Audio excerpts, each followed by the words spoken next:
Привет! Сегодня мой 19-й день изучения Python. Разобрался, как в программе ловить ошибки с помощью try except. Что такое try except? Это способ обрабатывать ошибки, чтобы программа при возникновении фатальной ошибки не завершалась, а продолжала работу.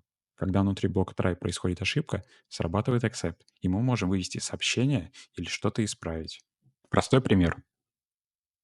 Если пользователь введет, например, 5, то программа успешно выполнится. А если введет букву, будет ошибка, но программа не завершится, а выведет сообщение, которое мы укажем в блоке accept. Обработка конкретной ошибки. Можно указать тип ошибки, который мы хотим обработать. Для этого после ключевого слова except необходимо указать необходимую ошибку, например, zero division error. Также можно добавлять несколько эксептов для обработки разных ошибок.